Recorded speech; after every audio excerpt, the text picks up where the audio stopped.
think you might be a ghoul.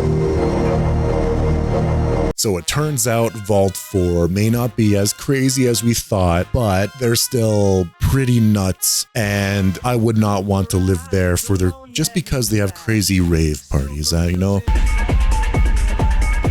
It's just a little bit much, you know, drinking blood and smearing the ashes of the fallen on your face.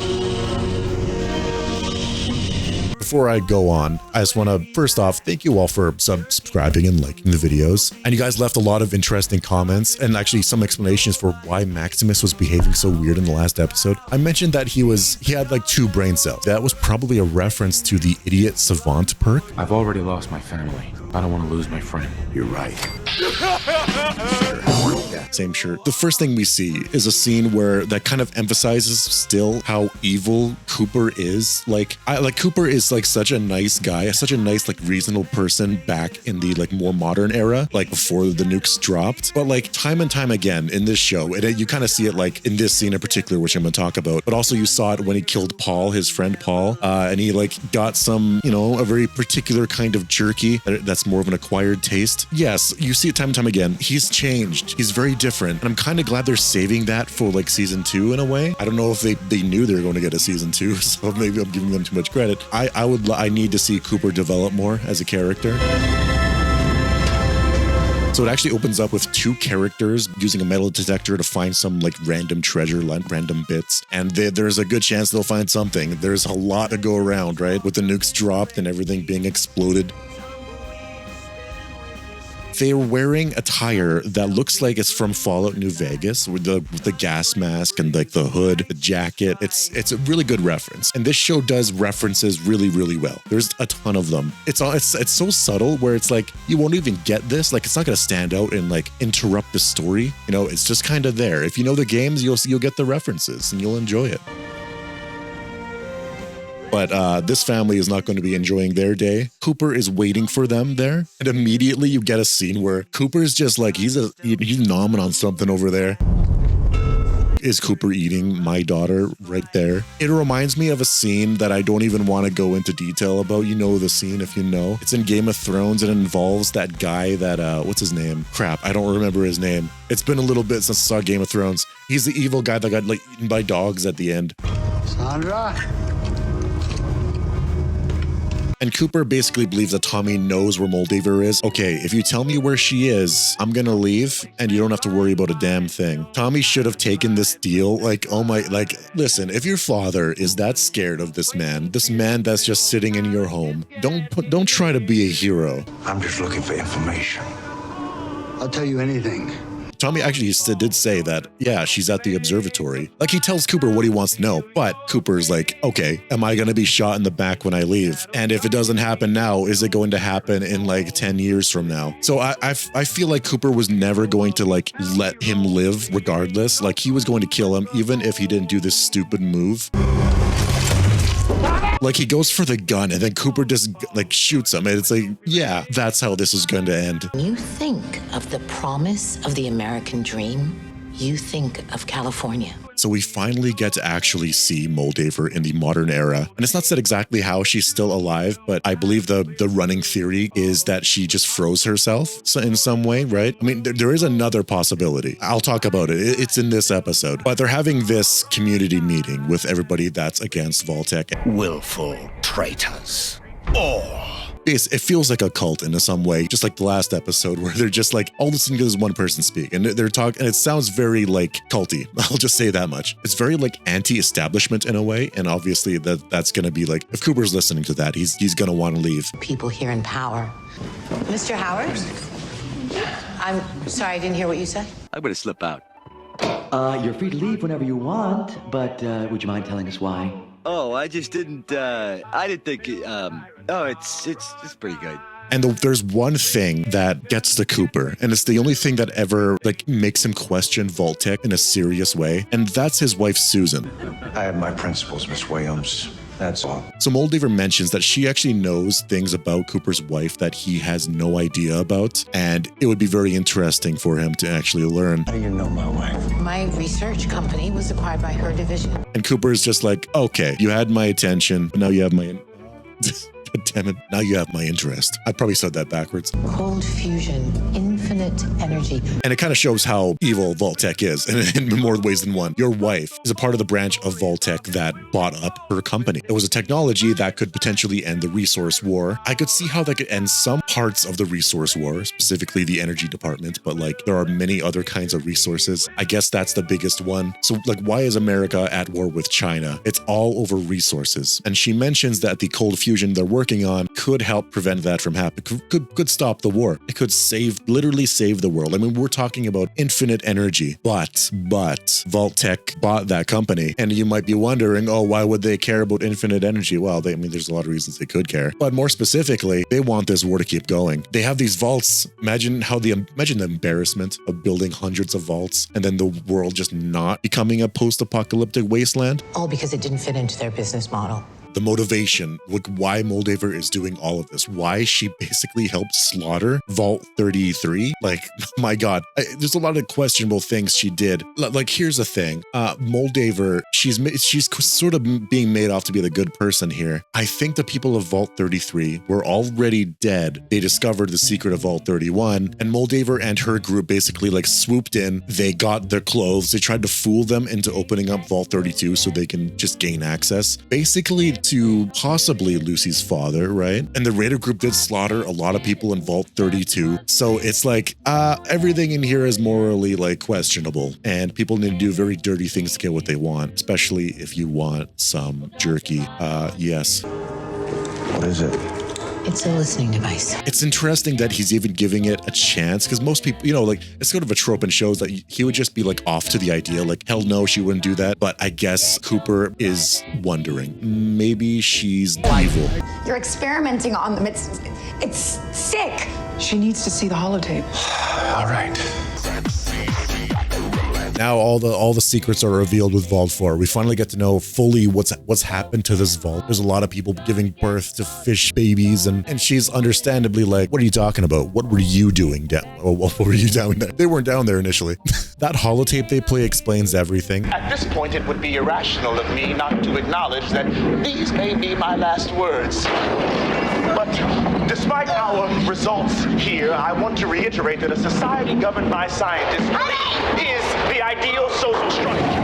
They are not the scientists that governed. They are just regular people. They're victims of it, basically. And a lot of them aren't even they're not even original vault dwellers. The overseer is, but not the creepy lady, as I call her. So I love this holotape because it shows a guy there and everything's going to hell. Like there's something trying to break in. It turns out it's a gulper. And he's just like, this should not be used as evidence that scientists can't govern a society entirely and have it turn into utopia. You know what I mean? It didn't last very long, actually. I don't know what the show's trying to say. And hybridizing humans with radioactive resistant species still has potential. They were trying to hybridize humans with species that were resistant to radiation. That explains the gulper, actually. So I guess they took a regular human and they just injected them with like genetic mutations, viruses that would just mutate them. They're probably using the DNA of something. You know, it's called a gulper. It's aquatic. It was probably some kind of frog. Maybe you can let me know in the comment section below what kind of species they might have started off with. But yeah, I don't know what these guys were thinking. Let's convert people into gulpers, and that'd be a great idea. They probably have that idiot savant perk that Maximus maybe has, according to some people. It's possible, I don't know. I guess they're just like, they had a lineage of people that were just giving birth to more fish people. I don't know what's going on in this vault. It sounds insane. And like, here's the thing, and this is what I was talking about in my last video. While they are victims of these scientists, these crazy scientists, they're still weirdos. Don't forget that. They're strange people. What the overseer says next is actually kind of cool. He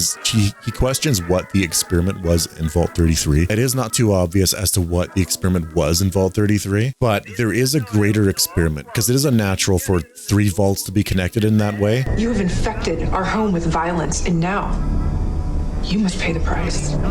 And they're dragging her off down the hallway. You can see Maximus there just enjoying some popcorn. I guess he's watching the waterfall, and that's like prime entertainment. He's having a great time. And this is the part where he snaps out of it. And he's like, know what? I gotta get shit done. Muscle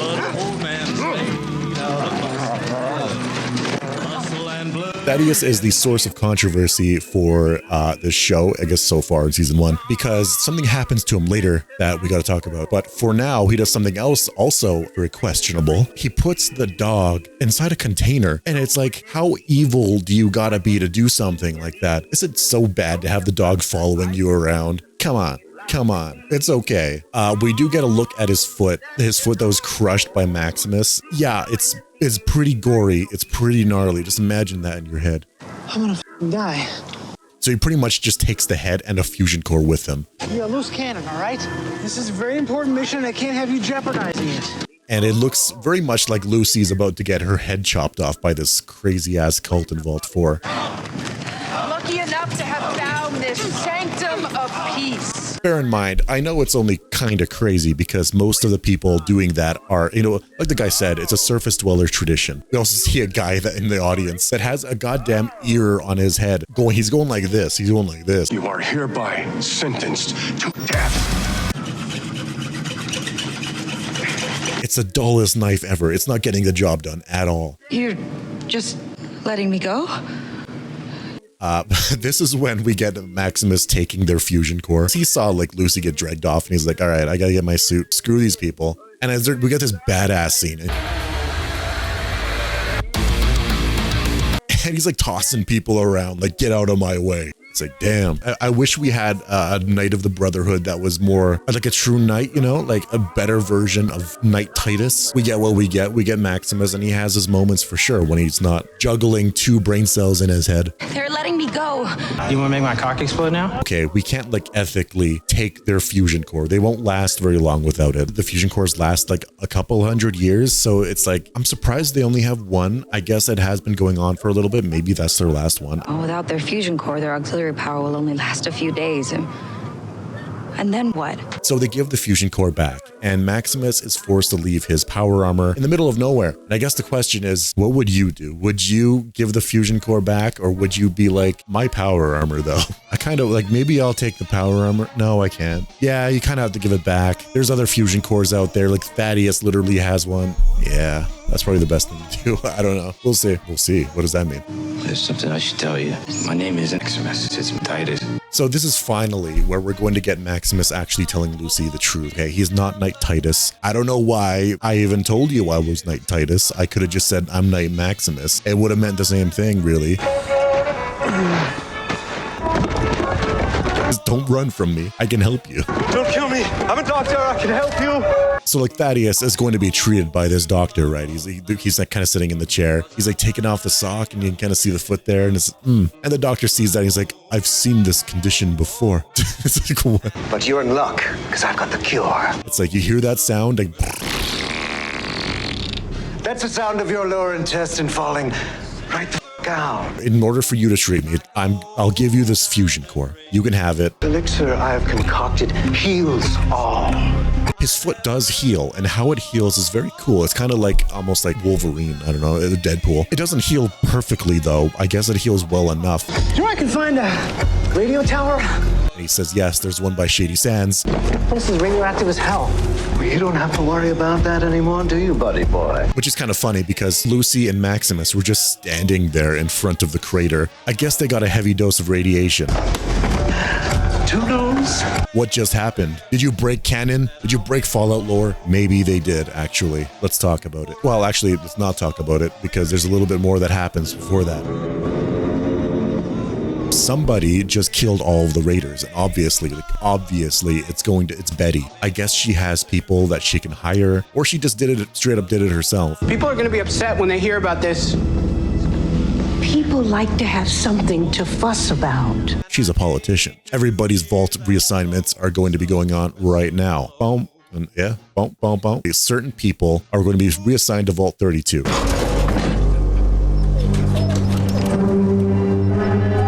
Thank God somebody found that dog. He finds a dog and he's going to be using it to find Dr. Wilzig, or specifically Dr. Wilzig's head. Very useful dog. He has that audio tracker that he got earlier in the episode, and he's just like, I'll maybe use it on the Pip-Boy that's sitting on the counter there. But he's really not sure about this. He does bring it up to the Pip-Boy, and I guess it like auto hacks into the system. And so now he has like a listening device so that he can hear anything that happens around that Pip-Boy. Got your hot cocoa, sweetie. He's kind of like listening in. He's like, okay, I guess it does work. But at the same time, he's like, what am I doing? Never mind. Later that night, he's thinking about it a bit more. He's like, damn, I actually don't trust her. Yeah, my ride should be getting here any minute. So Shady Sands wasn't actually too far away, right? So he found the radio tower. So Thaddeus is talking to the DJ. They're talking about the quality of the music. Now, people these days just don't appreciate that these are the real copies. You know, the bass, the treble, the mids. And you can see that this guy, the DJ, has booby-trapped the entire area around his radio station because there's a lot of people that don't like the music. And there are some deadly traps. There are these giant bear traps that I guess would be very appropriate for a Yao Guai. While he's talking to the guy, he just kind of notices over there like Maximus and Lucy approaching. Oh, shit. Guess not. Okay.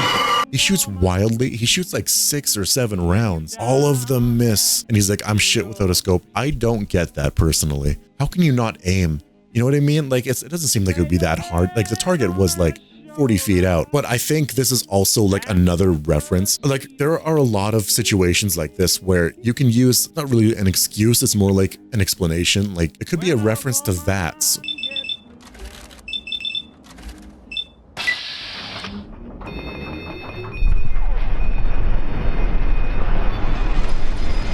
Where it's like, you know the auto targeting system where it's like, well, the point is Maximus and Lucy are like, hey, we're here for that head. And they accidentally trigger a trap. Okay, And an arrow goes straight through Thaddeus's neck. And this is kind of where it's more revealed what truly happened to Thaddeus when he took that elixir. You know, the arrow's in his neck and he's wondering like, how am I not dead? I want to be the first person to point out, you wouldn't die from that. Like you will eventually, not immediately. A lot of movies and TV shows are like, you know, I get shot up, I fall over, I'm suddenly dead. That's not how it works. I think you might be a ghoul. That's another point of contention with this show is how this guy even became a ghoul. Because that's not how ghouls are normally made. Ghouls are usually like, they're either created on the onset of the nuke, like the nuke immediately went off, people become irradiated, and suddenly they're a ghoul. Or it's like, it's kind of over time, I guess, in some instances. It's not always clear, because there is one situation I know in Fallout 4. There's this Dr. Winter. He was like a mobster in, before the nukes dropped. And eventually he became a doctor. You know, it's been like 200 years. People are capable of all sorts of things. The point is that he became a ghoul, not through traditional means. He became a ghoul through the FEV virus. And that's something, obviously, I really want them to focus on in season 2. Yes, there are some different ways people can become ghouls. It's not always cut and dry. It's basically this dichotomy between Bethesda taking over the studio and classic lore. I don't like okay, here's how I stand. I don't know if I like the idea of a ghoul not looking like a ghoul, you know? If Thaddeus is going to become a ghoul, I need him to look the part.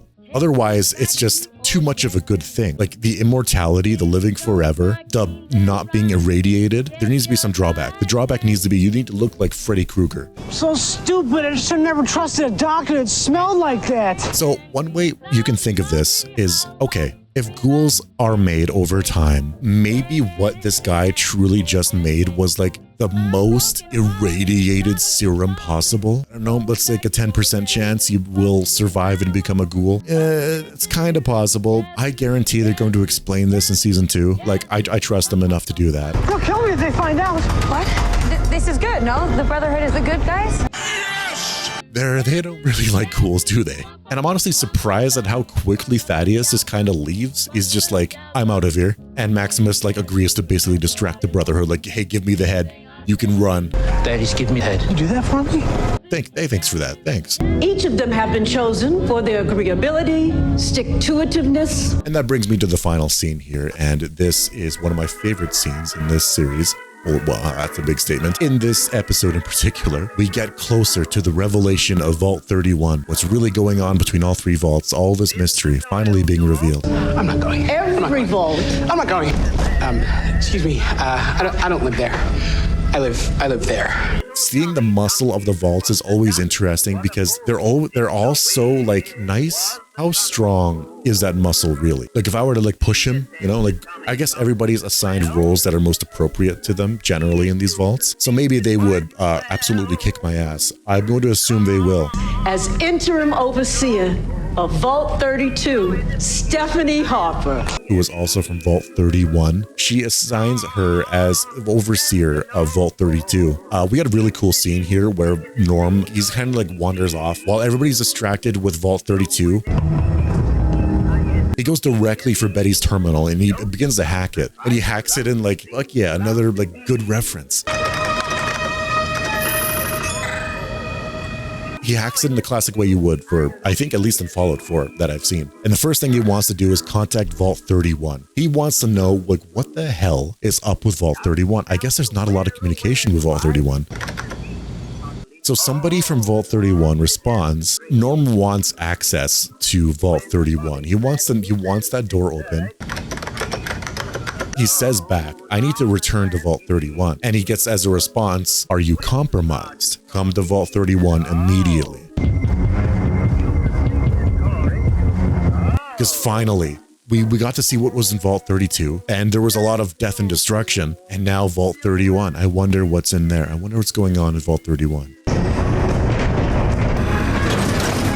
And that's where it cuts to black. That's the end of the episode. It gets revealed pretty immediately in the next episode what is going on, but I guess I'll just save it for then because it's kind of a big surprise. This episode had one of the bigger questions that people had. One of the bigger problems people had with the Amazon Fallout show in general. It's that, okay, what did you do to Ghouls? The respect for canon is incredibly important to a lot of people. I think my personal favorite version of Ghouls, like the lore-wise, is that they were made only when the nukes dropped initially. It was just like the wave went by, their flesh was seared, and they somehow lived. I know that's not how ghouls are always portrayed, where Thaddeus just becomes a ghoul immediately by taking an elixir. Now, we don't know what was in the elixir. This doctor, like, he's clearly insane. I'm willing to accept it as a one-time instance, a kind of a funny occurrence, right? This is also something that they really didn't even need to do. Thaddeus doesn't really show up in the rest of the show unless they have something planned in season 2 for him where he needs to be a ghoul. It does bother me a little bit how he was made into a ghoul, but not so much.